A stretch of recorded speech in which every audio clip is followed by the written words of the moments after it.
Hey everybody, welcome to The Dose. Did you ever meet one of those people that was just so unbelievably busy being busy? you know what I'm talking about? Those people are like, they walk around all the time like, oh yeah, I'm so busy. I got all this. I mean, look, I got that. I'm just so overwhelmed and I just got so much and I'm just so busy and I got all the, and yet you can't for the life of you figure out what it is they're doing that's got them so busy. You know what I'm talking about, right? Some of us are that way at times, aren't we? Here's what happens when people begin to feel overwhelmed, when people begin to feel so busy. A lot of times they're just busy being busy. They're so busy thinking about how busy they are that it makes them feel busy and they don't have time for anything else.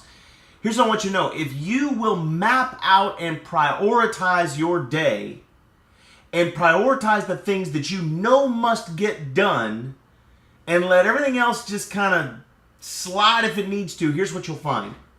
Not only will you get far more accomplished than you would have otherwise, but you'll also find that you actually have some free time and some time to kill, and you know, you'll find that you're a little bit more relaxed about the whole thing. Here's what I mean. Isolate the three big, well, first, before we go there, I know that I'm talking mostly to people who have jobs, right? That get up in the morning and go to work and come home. And that's non-negotiable, right? Your boss is, you know, you can't just be like, you know, boss, I got a lot of stuff to do today. I can't come in. I got stuff to do. See, I know that doesn't work that way. So for most people, they got a block of time that just belongs to somebody else. And there's nothing that we're going to do about that, right? But with the remainder of the time that you have, here's what you need to do. You need to, number one, block off time that is non-negotiable, whether it's time with your children, whether it's time for spirituality, right? Whether it's time in prayer or reading or going to services, or maybe it's an hour that you spend with your spouse every night.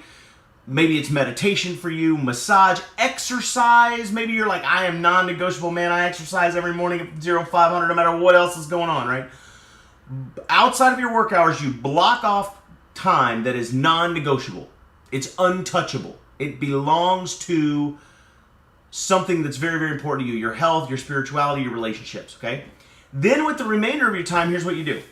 You figure out what are the top three things that you have to get done in that day, right? Usually there's three things that just stand out, right? Like if it's the 15th of the month, maybe it's paying bills. If it's, I don't know, right? Figure it out. Everybody's different. Everybody's lives are going to be unique, right?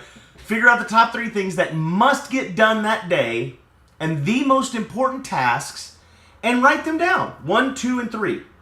And don't go on to number 2 until number 1 is done. And when number 1 is done and you scratch it out, number 2 becomes number 1. You guys see where I'm going with this? And get those things done. Now here's the cool thing is at the end of the day, if you didn't get anything else done but those top 3 priorities, you took care of business. You moved forward in your goals. You got work in, you got your workout in, you got your spirituality in, you got your family time in, and you accomplished the 3 most important things you needed to get done today.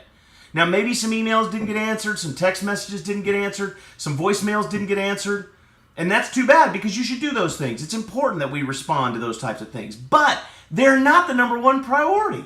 And so you can go to bed at night and go, you know what? I accomplished some stuff today, but here's what happens to most people. Man, they get so bogged down with, you know, so-and-so's texting me, and oh wait, now they're calling me, and I got, you know, and they're just scrambling around, and they're just all over the place. And here's what happens at the end of the day. It's midnight, 1 o'clock in the morning, and they're so exhausted. They've been so busy all day, and they didn't touch the 3 most important things that had they done those things, they would have accomplished more, moved in the direction of their goals.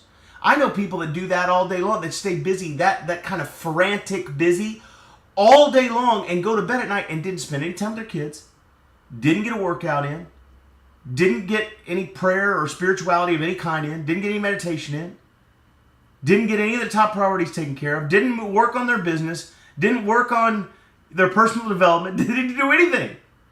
And you ask them, what do they do? And they'll tell you, I was busy all day. Doing what? And they'll get really defensive with you. Well, you don't understand because I was... You and I, we find ourselves in the same situation, don't we? Don't we have days sometimes where we flop down at night and go, where did my day go? I felt like I was busy all day, but I got nothing done. And that's how you feel when you don't have your priorities in order. So get your priorities in order and make sure that you keep the main thing, because it's the main thing. And the rest of it, you'll find a way to take care of it. You'll find a way to fit it into the cracks. That email will get responded to. Those text messages will get responded to. That phone call will get responded to, especially the really important ones. But in the meantime, be okay occasionally with letting the phone ring. Let the text messages pile up. If they're not the main thing and they're not in your big three, don't worry about it for right now. And what you'll find is you block that time off for what's important, then you figure out the big three, you knock out those three most important critical things that you got to get done that day, and most of the time you'll find you have plenty of time left over to answer your text messages and respond to your phone calls and send out a few emails, maybe even surf the internet for a few minutes. Maybe even flop down and watch an episode of Seinfeld. Because you prioritized your time and you got the most important things done. So keep the main thing, because it's the main thing, and make it a great day.